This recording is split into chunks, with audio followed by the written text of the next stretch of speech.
Welcome to Alchemy with Bronwyn, a podcast dedicated to helping you live an inspired, heart-centered life by cultivating energetic mastery. We delve deep into how to organize our life force around what matters most. I'm your host, Bronwyn Isla, board-certified acupuncturist, mama, dancer, and practitioner on the path of illumination.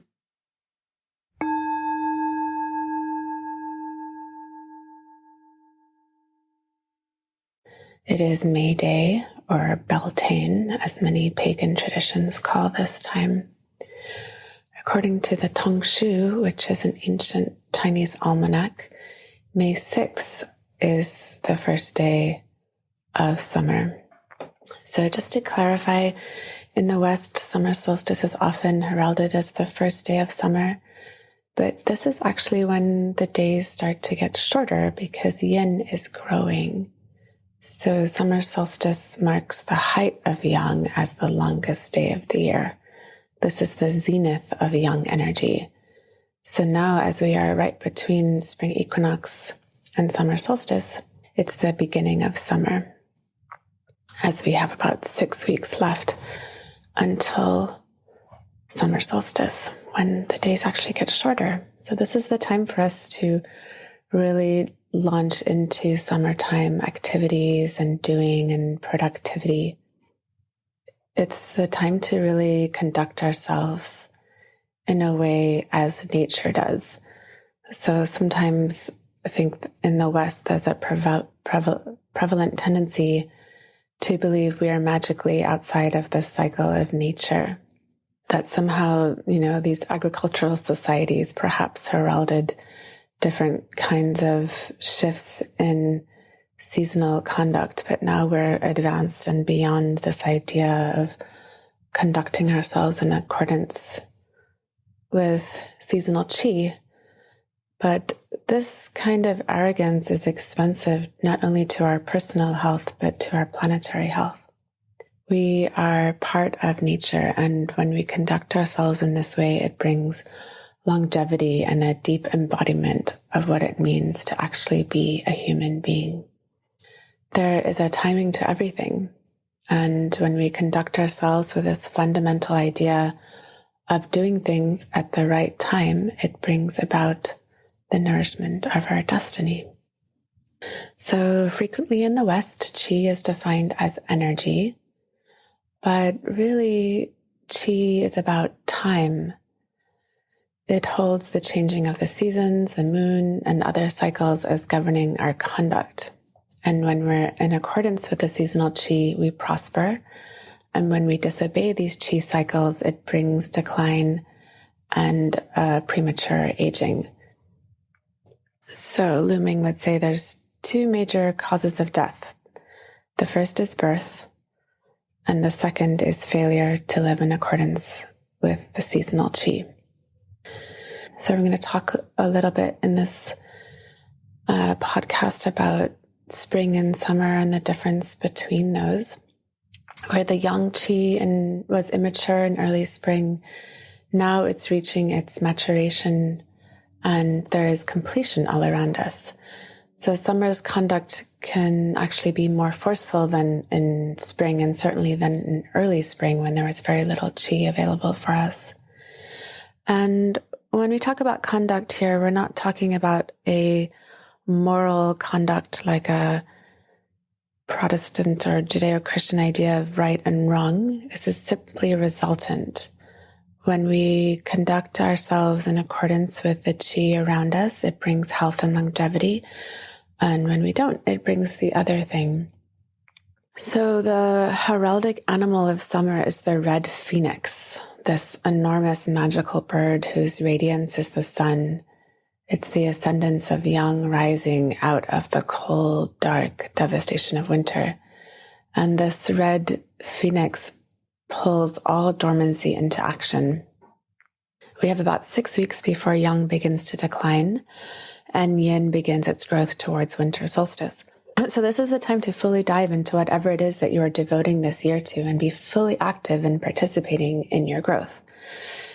It is in accordance with nature to plow full steam ahead with projects, ideas, resolutions, and plans. The Neijing says 3 months of summer are a time of splendid. The Neijing says the 3 months of summer are a time of splendor and growth, when all things fruit. Anything is possible when we align ourselves with the chi available for us now. There is the possibility of the nourishment of our destiny, of what it is we want in the world. In the botanical environment, we can observe plants becoming themselves. That which was dormant and not visible in the winter is now in its state of splendor. So everything can flourish in the summertime. There's enough sunshine that communication between the sky and the earth is fully activated. So moisture is being drawn up from deep within the earth by that heavenly yang qi. The plants that are reaching up for the sun are using that fire of heaven to suck up the yin, this moisture in the ground. This is happening all around us, and we also have this possibility available for us. So this hot chi of summer is what can bring about the completion of the plans and ideas that we had in the spring. On the other side, if we don't act ourselves in accordance with the summer chi that's available for us, we stumble.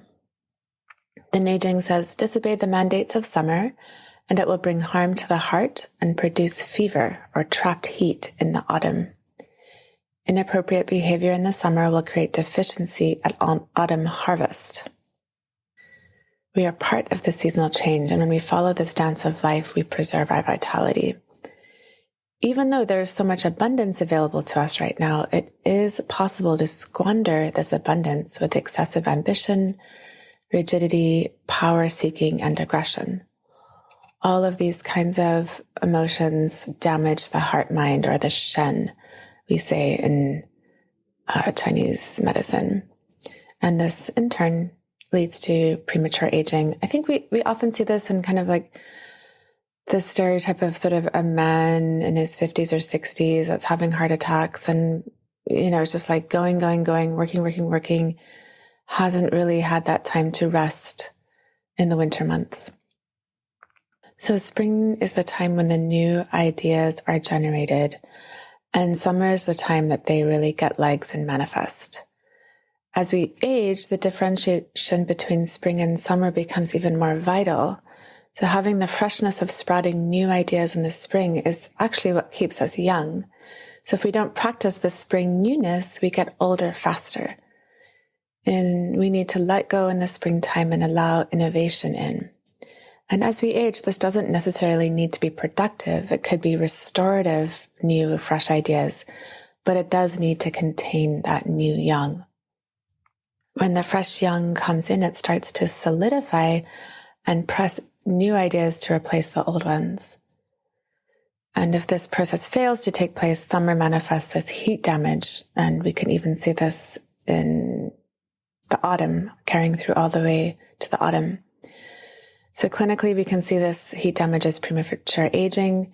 If we are conducting ourselves the same throughout the year, perhaps a 40-hour-a-week job, 12 months a year, what is generated as successful in the summer, in the winter time, actually is an emptiness and a deficiency.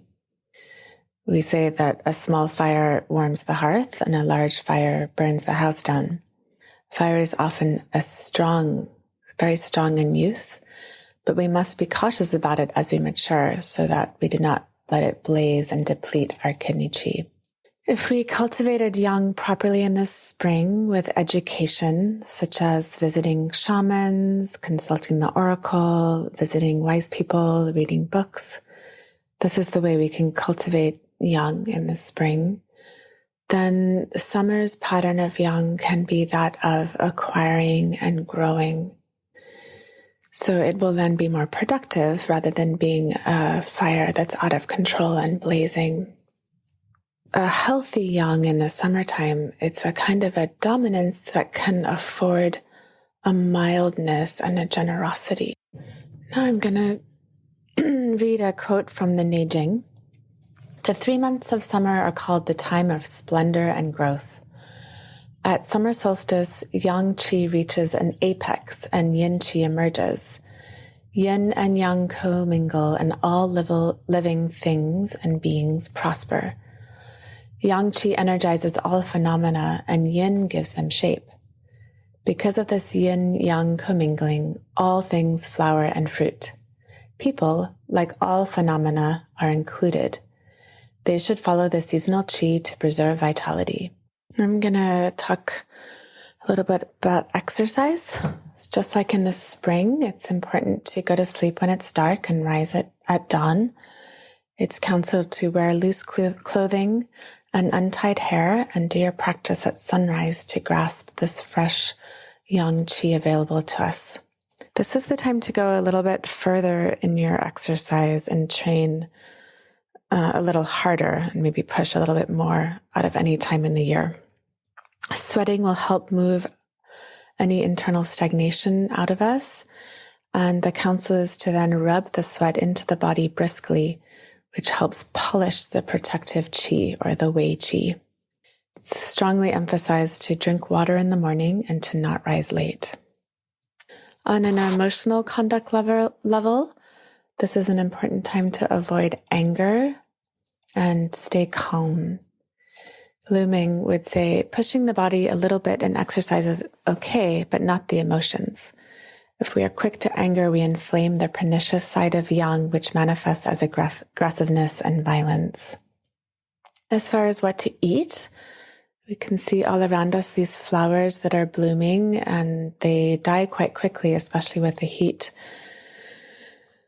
Their blooming is a kind of celebration of this communication between heaven and earth. But these small flowers do not have enough qi to last all the way to the autumn, right? They take the things that take the whole summer to grow are more complex and nourishing and thus stable. So going into the autumn time, we have pumpkins and squash, which have so much qi they can be stored all winter. The flowers we see are harder to store, at least fresh, without drying them. And it's important to eat a lot of greens this time of year to replenish the fluids and to drink water regularly to avoid any kind of drying action from the summer heat. With children, it's important to not force maturity too quickly on them. This is important all through the year, but especially in the summertime where immature young is celebrated. So too much exposure to media, movies, news, and magazines which have weird content in them will cause our children to grow up too quickly. Children should be irresponsible. This experience of innocence and incompleteness of children is what generates new ideas and helps us have change in our world. If we push kids to grow up too fast, we get a dominant young as they become adults that becomes the energy running our society. It's malignant. And this happens by one of the ways this can be encouraged is by pushing responsibility on children too early. Summer is the time of passion. Hot fire, summer qi is associated not only with the ordinary sense of personal joy, but also the pleasure that comes in our contact with others. So passion is welcomed in the summer. In pagan traditions, Beltane or May Day was the time when people lit fires and stayed up all night making love next to the fire as a blessing to the autumn harvest and the spring crops or the summer crops. One can also see this as a celebration and a calibration with the hot qi of summer, which can manifest as this passion. The counsel of the Zhang Jishan Yin Shu is to enter the palace from evening to midnight, otherwise it injures the qi. So entering the palace refers to sexual intercourse, which is most beneficial during the growing yin time of day, in the evening between sunset and midnight. Excess modesty during summer is the manifestation of a malevolent yin left over from winter. So there's no need to be overly modest in the summertime. save that modesty for the winter time when we're wanting to conserve our chi. This is the time to let your hair down, to have more wildness in your conduct. On that token, gatherings during the summer can be a collective demonstration of this joy of nature. And this natural fire brings a kind of unity through this collective demonstration of joy. We can unite differences through this warmth, this heat, such as living and dead, ancestors and children, young and old, woman and man, through this loving, warm, and happy conduct. It is the season to be more free in expressing your feelings, thoughts, and preferences with clarity. And just to be really clear, this is not an aggression, which is a kind of malevolent yang. This is a time for generosity, abundance, and strengthening bonds with our community. The Zhangji Shan Yin Shu counsels us to wash the hair frequently during the summer, but to not bathe often, bathing meaning languishing in a tub of warm water, because this is not in accordance with the faster pace of summer qi. So short showers, probably ending with cold water at the end, letting the head be fresh with that cold water or warm water, but not sitting around for long hours in a tub or sauna or sweat. Thank you so much for listening, and enjoy your summertime and go to lots of gatherings, dance frequently, have a lot of fun, express your joy, be passionate, and spend some time in the garden to help calibrate, go for long walks. More of this can be found on my blog at bronwynila.com. You can look below and you will see a link to my site. I also offer Reiki trainings and other kinds of sessions, such as in my clinical practice, I do offer acupuncture, herbal tonics, massage, Rosen method, Reiki, and other kinds of chi harmonizing beneficial practices. And you can check me out on my website. I publish these every 6 weeks, these different podcasts on how to conduct ourselves with the chi. And you can also find many blogs about this on my Instagram account, Bronwyn Isla, and my Facebook, Isla Arts. Looking forward to being in connection with you. Thank you for tuning in to Alchemy with Bronwyn, this podcast which is dedicated to helping you live an inspired, heart-centered life by cultivating energetic mastery. We delve deep into how to organize our life force around what matters most. Send me a message. You can do that in the show notes. You'll see a link. Let me know how it went for you. Also, please remember to hit the like button, support button, all the rest of it. And you can support me to make more great content for people everywhere at bronwyn.love. That's BRONWYN.love. All those links are in your show notes. Many blessings, and I hope to tune in with you again soon.